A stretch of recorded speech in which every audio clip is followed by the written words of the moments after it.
मात पिता तुम मेरे, तुम हो एक अगोचर। जो पिता हो सकता है, जो माँ हो सकती है, वो पति हो सकता है? पति किसे कहते? जो रक्षा करे। भगवान हम सबके पति हैं। तुम हो एक अगोचर, सबके प्राण पति। भगवान हमारे। अब यहां एक सवाल हुआ कि एक तरफ तो कहते हैं कि भगवान पिता है, त्वमेव माता। एक तरफ क्या है? मात पिता तुम मेरे, शरण गहूँ मैं किसकी, तुम बिन और न दूजा, आस करूं मैं किसकी। ओम जय जगदीश। एक तरफ क्या है कि हम कह रहे हैं मात पिता तुम मेरे, एक तरफ भगवान को क्या बोला, और दूसरी तरफ कह रहे हैं तुम हो एक अगोचर, सबके प्राणपति।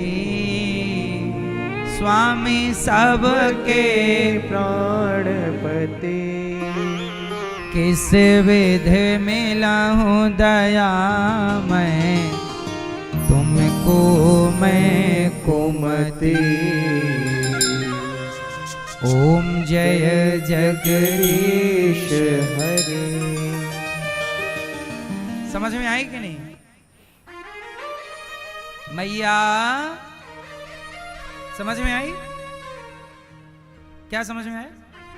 एक तरफ माता पिता कहा गया, एक तरफ पति। अब बताओ, जो पिता हो सकता है, जो मां हो सकती है, वो पति हो सकता है? तो क्यों कहा? चलो पहले आप बताओ, बताओ मैया, आप पति किसे कहते हैं? आप पति की परिभाषा क्या है? पति किसे कहते हैं? आपके पति कहाँ हैं? अच्छा, ये पति। बताओ पति किसे कहते हैं?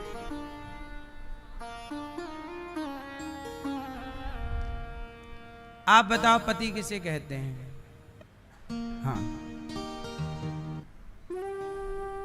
बताओ, कहाँ आपके पति? घर पे लाए नहीं? चलो अच्छा है। पति किसे, आप लोग ना पति किसे कहते हैं सोचो, ये भी नहीं पता आपको। पति किसे कहते हैं? पति का अर्थ है जहां पति आएगा वहां रक्षा अर्थ में आता है। जैसे राष्ट्रपति,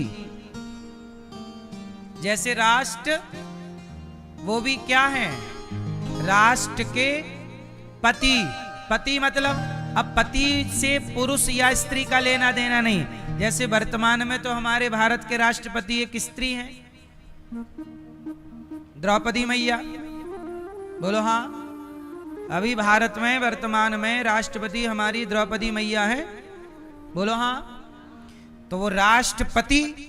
अब पति तो पति है, तो पति। अच्छा, एक और होता है सेनापति। क्या होता है? पति का अर्थ होता है रक्षा।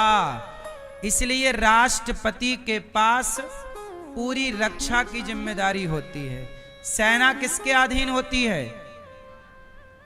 राष्ट्र। जो पति किसे कहते? जो रक्षा करे, जो रक्षा करे उसे पति कहते हैं। और आप लोग केवल ये समझते हैं कि बस जो पप्पू का पापा होगा वही पति कहलाएगा।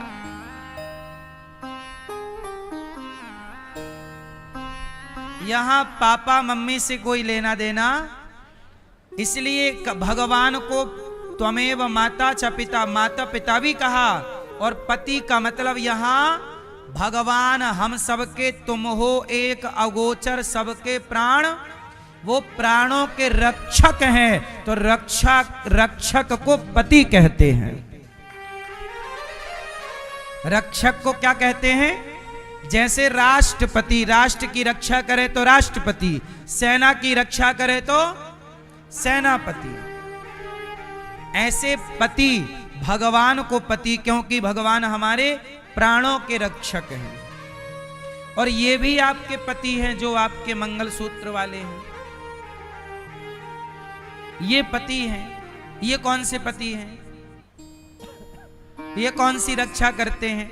ये रक्षा करने वाले पति ही पत्नी को मार रहे हैं। जिनके हाथ में रक्षा की जिम्मेदारी वही मार रहे हैं। आप तो नहीं मारते पत्नी को? नहीं, आप मारते हो पत्नी को? कुछ पुरुष पत्नियों को मारते हैं। नारी पे हाथ उठाने वाला मर्द नहीं होता। नारी पर कभी हाथ नहीं उठाना चाहिए। भीष्म पितामह के सामने जब शिखंडी आए तो भीष्म पितामह ने अपना धनुष रख दिया, बोले हम बाण नहीं चलाएंगे।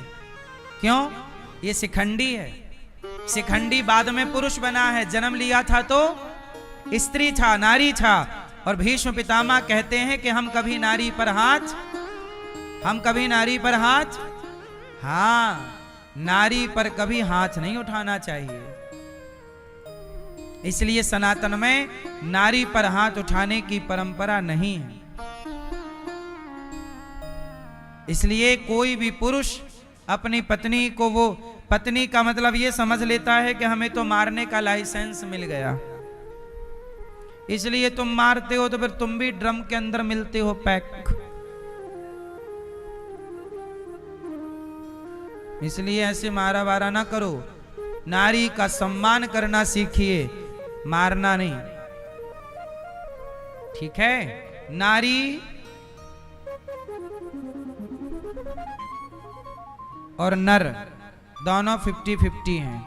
ठीक है मेरी माँ? तो पति किसे कहते हैं? जो रक्षा करता है। इसलिए आपके पति आपके रक्षक है कि नहीं?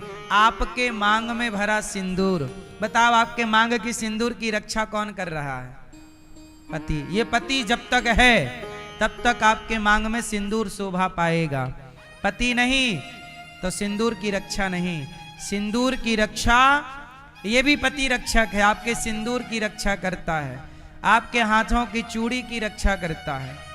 आपके हाथों में मेहंदी तो आप लगाती ही हो, लेकिन मेहंदी तब तक अच्छी लगती है जब पति हो। पति के जाने के बाद हाथ की रची मेहंदी भी शोभा नहीं पाती, है ना?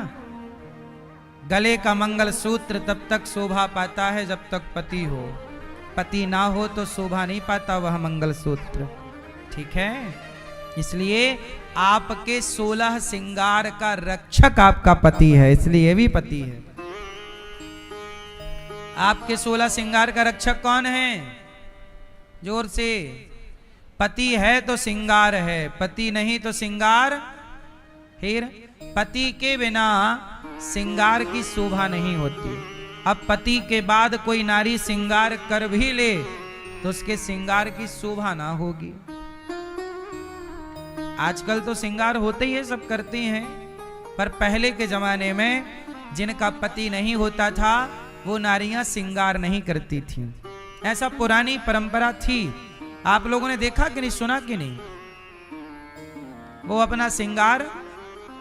अपना श्रृंगार से चित्त हटाकर वो भगवान में अपना चित्त लगा लिया करती थी, है ना? तो यह एक समाज की व्यवस्था रही है। श्रृंगार किससे करना है, किसे नहीं करना, ये समाज की पुरानी परंपराएं रही हैं। ठीक है? तो भगवान ने सारी गोपियों को कहा अपने अपने घर जाओ। गोपियां बोली प्रभु आप हमारे पति हो। अच्छा ये बताओ, ये आपके पति और भगवान आपके पति, इन दोनों में ओरिजिनल पीस कौन है? असली कौन है? जोर से। इसलिए अपने पति में ही, अपने पति को ना देखकर अपने पति में परमेश्वर का दर्शन किया करो कि यही भगवान है।